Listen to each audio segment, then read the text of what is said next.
Monster fans, and welcome to Van Andel Arena in Grand Rapids, Michigan, where, as you can see, we're taking Monsters OT on the road this week. Tony Brown here with you on Rock Sports, and happy to be presented by Century Federal Credit Union. No Brad Thiessen this week, but a big show for you all the same. We're going to have some cool bonus content from our Calder Cup retrospective piece, Battled Together, the story of the 2016 Calder Cup champs, and we'll also take a quick look at the Olympic hockey tournament and some recent fun events for Monsters Hockey Club members, including Tip a Monster, which is the signature annual fundraiser for the team. But as usual, we always begin the show, and we will today too, with headlines.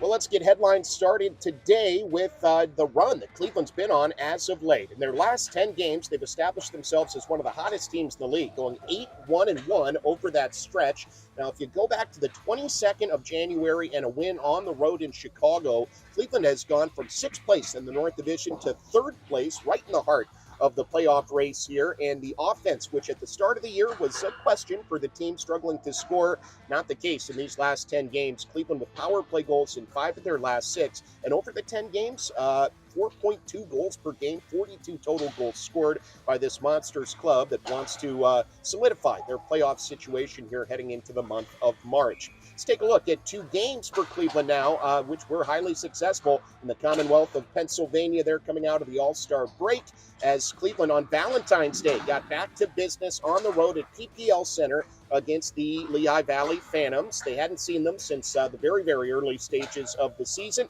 So a bit of a refresher, and Cleveland able to put forth a dense effort in a 5-2 victory there. Offensively, goals came courtesy of Will Butcher in the game's first minute, then Mikhail Putia, who added an assist later in the game. Game winner went to Hunter McCown, who was in a little bit different situation, moving from the center position to the wing for the first time this season. It paid dividends as he had the decisive score. First star of the game, though, was Justin Pearson, who had a goal and an assist, and then the cherry on top in his 400th career American Hockey League game went to the captain, Brendan Gaunce, who scored an empty netter, and it was a 5-2 win for Cleveland over the Phantoms. Let's take a minute to recognize the goaltending performance in that game, too, as Ivan Fedotov was just simply outstanding. Single game season highs for him with 33 saves and 35 shots faced. He remains top 5 in the American Hockey League in games played, in minutes played, and in shots faced, so he has been so busy and so effective for Cleveland this season. Well, that win led to a very short commute just up the road in northeast Pennsylvania to Wilkes-Barre for a tilt the following afternoon on the 15th of February against the Wilkes-Barre Scranton Penguins. Now, Wilkes-Barre Scranton, one of the top teams in the AHL all season long, a true contender. But the Monsters hadn't seen them yet this season, so good chance to familiarize themselves with a team that they'll be seeing 3 more times down the stretch this year. And what did Cleveland do but find a way to beat one of those great teams in the league by a 4-3 final in overtime? And believe it or not, it was Trent Vogelhuber's first win in that building, Mohegan Arena at Casey Plaza, in his head coaching career. Now, it took overtime, but it was a resilient back-and-forth effort that featured goals from Max McHugh as he returned to the lineup and scored early on in that game. Power play goal from Owen Sillinger, who's starting to heat up. That's his 5th extra man strike of the year. Then you had Mikhail Putia in the goal column yet again, but the game winner in overtime went to Brendan Gaunce, who's been ticking off the milestones here lately. He's now sitting at 99 career points with Cleveland, looking to join that very rare club of players that have generated triple-digit points in a Monsters uniform in their careers. And man, what an assist from Jack Williams. He scored 3 overtime goals this season to lead the American Hockey League, but had a beautiful assist to Gaunce on the winner. And with that helper, Cleveland now 15-0-1 when he registers a point this year. So Monster fans should be hoping that 29 can get on the score sheet every game the rest of the way. So again, a 4-3 OT win. And overtime, that's been a theme for Cleveland this season. 18 OT games played now, tied for the league lead. 9 OT wins, tied for the league lead, and they're in the lead alone in overtime points. 29 of Cleveland's standings points have been generated beyond the bounds of regulation this year.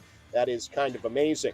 Wanted to highlight a couple of point streaks ongoing right now for Cleveland. You've got Gaunce with goals in a couple of games, but 8 consecutive games with a point for Luca Del Bel Belluz, the 2-time AHL All-Star, leading the way for Cleveland. He's got 3 goals, 10 helpers over that stretch, the 3rd longest such active point streak in the league. right now belongs to Luca Del Bel Belluz, and the team, as we're here in Grand Rapids, gearing up for another of the league's very, very best, the Grand Rapids Griffins here tonight. And of course, it was a win for Cleveland in this building the last time they visited the Griffins, but Grand Rapids fearsome, as Cleveland will look to continue their momentum here in terms of trying to get back atop the North Division and challenge Laval, a club against whom they dropped a couple of games here recently heading in to the All-Star break.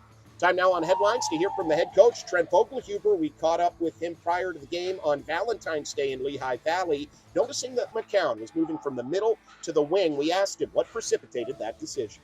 Trying to progress his career for sure, but also for our team. I think he's a guy that can really make some good offensive plays, and try to put him in a position to not just for himself, but to elevate some other players as well. You get a chance to put him and Del Bel together, and which you don't get out on the ice often because they've both been centers. And we know Silly can do both, and so with not the absolute home stretch, we want to experiment with that a little bit. I think I've had Hunter on the wing for a handful of shifts, in the last 10 games or so, and I've liked it. So just trying to find some combinations of offense and get the most out of our guys. Hunter included in that for sure. See if he can get going on the wing a little bit. It opens up 12 spots for you rather than just 4. So it just gives us a little bit more options here moving down in the home stretch. Interesting take there from Trent Vogelhuber, and certainly it makes sense. Hunter McCown, a guy that has as much skill as you could possibly dream of, but when you look to the next level and where he might project, perhaps the wing a little bit more likely than down the middle, so giving him a chance to get used to that. And it's certainly working alongside Luca Del Bel Belluz, as it's tough to find two more skilled guys in the division on the same line. Also talked to Trent the following day, Saturday the 15th in Wilkes-Barre, and we asked him about Luca Morelli and the impact the rookie's making. He's coming up on 10 career games, but he's already piled up 6 points in his professional career. He's quarterbacking the top power play unit, and Morelli, in a blink of an eye, has become a key player, especially on the man-up for Cleveland. He sees the ice well, and he's poised with the puck. Usually chooses the right door when given a couple options, and those are things that, again, are really difficult to teach. When you go back over video, why'd you go here? You should have gone that right. And he sees those things. So that just, that's why he's on the power play, because he can see the ice and he usually chooses the right door. And, he's not scoring goals up there yet, but he's facilitating and getting the puck to the right guy so he can get good looks. So, he's just, 7 or 8 games into his pro career. He's got a long way to go, but those intangible things that are hard to teach, he has. Great insights, as always, from Trent Vogelhuber. With that, we'll sneak in a quick break here on Monsters OT, but when we come back, we've got plenty more show ahead as we're on the road for today's show. From Grand Rapids, Michigan, I'm Tony Brown. It's presented by Century Federal Credit Union. It's Monsters OT, and it's back after this on Rock Sports.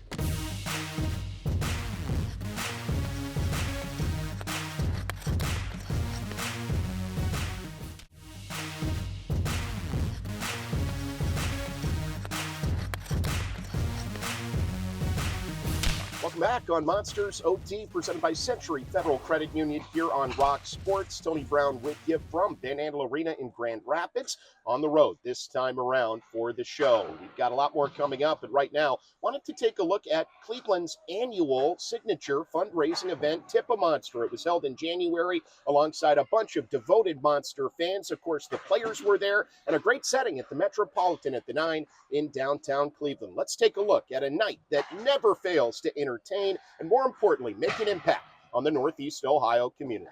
Hey Monster fans, we're here at the Metropolitan at the 9 in the Vault, where yet again this year, Tip a Monster is about to unfold.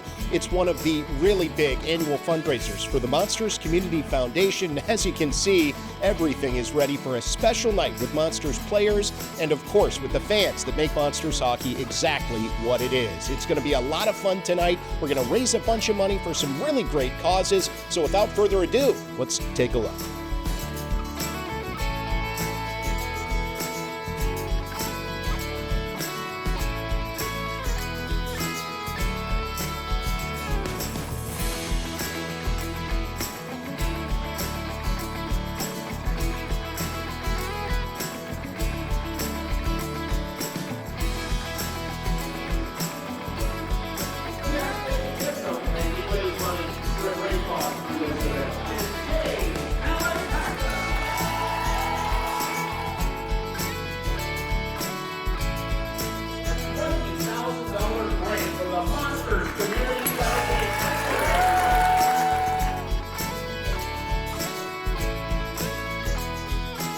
Well, another awesome edition of Tip a Monster here, and we have to say thank you to a lot of fine people. First and foremost, our hosts here at the Metropolitan at the 9 in the Vaults. What a setting for an event like this. Fans got to meet their favorite players. Of course, got to raise a lot of money for the Monsters Community Foundation through some great and fun events like ice fishing and the ring toss here. So a great day and a great day for Cleveland hockey. Thanks to the players for being great sports about it, and of course to our dedicated Monster hockey fans, with whom we couldn't do any of the great things that the Monsters do year after year. Till next time at the Metropolitan at the 9 in Cleveland at Tip a Monster, I'm Tony Brown.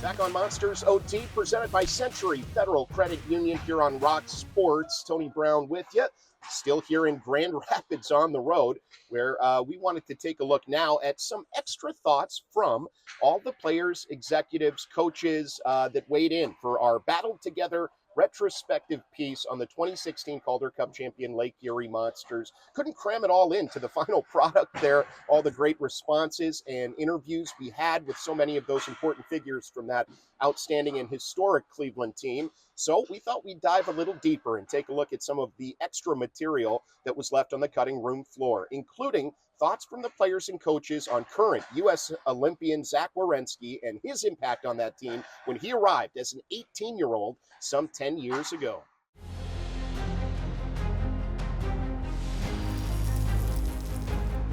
Werenski partial breakaway, and he's caught up to by Sproul, spins in a backhander, St. Poro, loose again, score!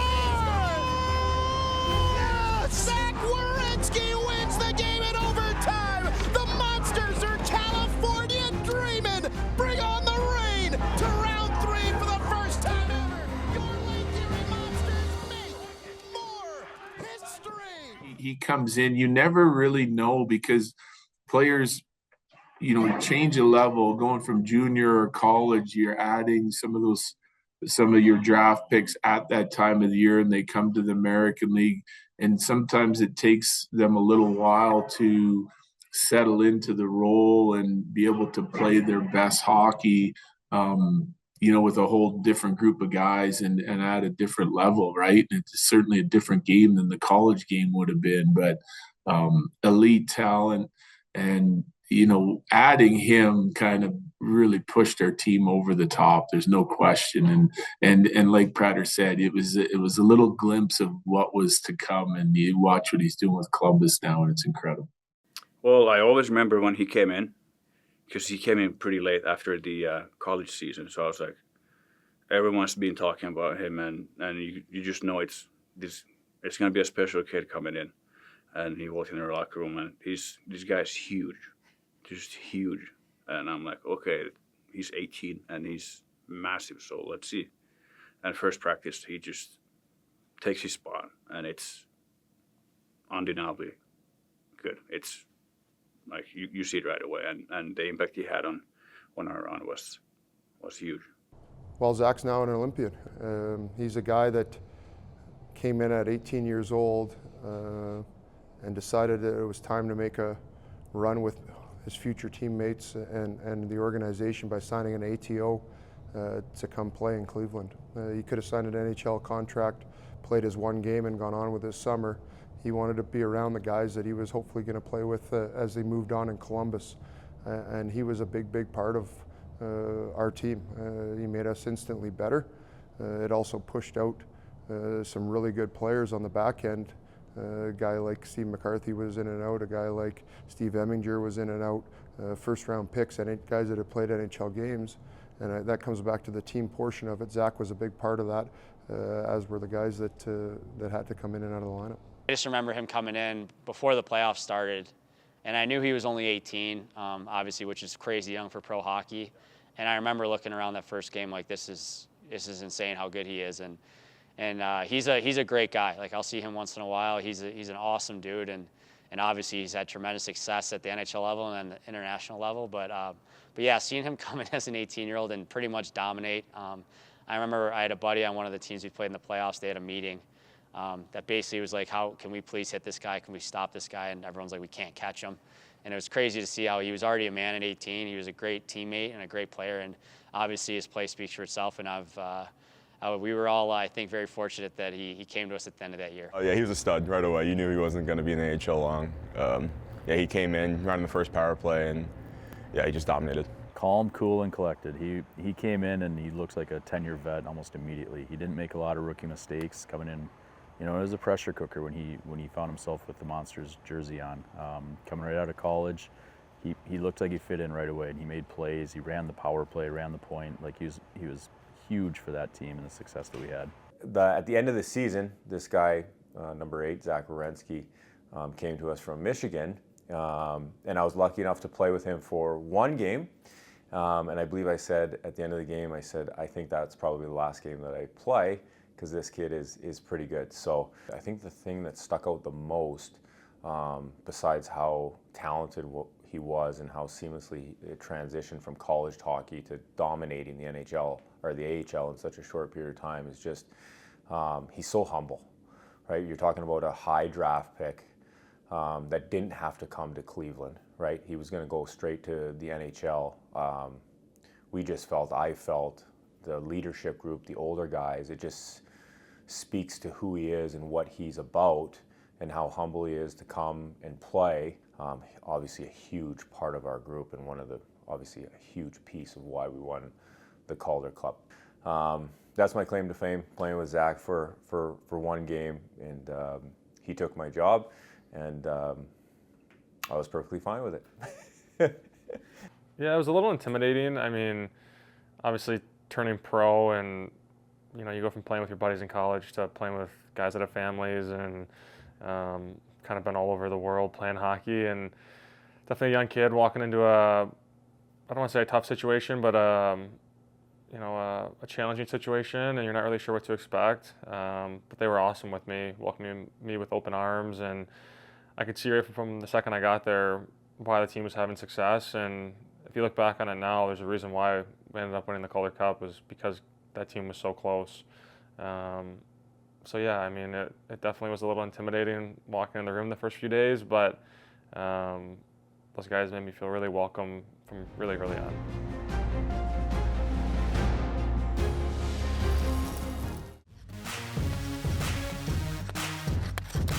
One last time on Monsters OT, presented by Century Federal Credit Union, only here on Rock Sports. I'm Tony Brown.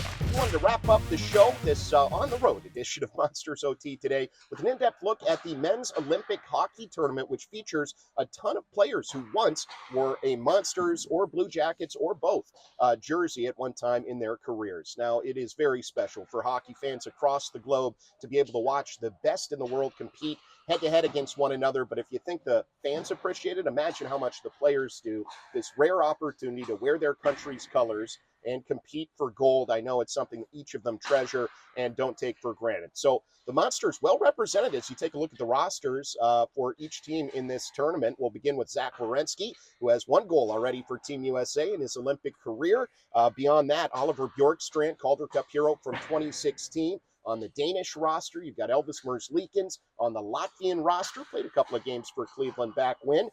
Lucas Sedlak is representing his native Czechia. You've got Alexander Texier on the French roster. Jonas Korpisalo on the Finnish roster, another Calder Cup champ. And then 4 former Monsters are in the lineup for Switzerland, including recent OT hero Dean Kukin, Tim Burney, a defenseman who played for Cleveland a couple of seasons, Calvin Turkov too, and then Reto Berra, who is from a previous era of Monsters hockey when the team was affiliated with Colorado, but he remains the only goalie to ever score a goal in a Monsters uniform in the history of the club. So into the knockout phase of that tournament, to all the hockey fans out there, enjoy this best on best competition. It is truly a delight for sports fans in general, but for hockey fans in particular. And best of luck to Team USA as they try to take down the big dogs from Canada and bring the gold medal back to the United States. Well, that'll do it for another edition of Monsters OT here on Rock Sports. We've got a lot of thank yous to hand out. First and foremost to the great crew that makes this show possible, led by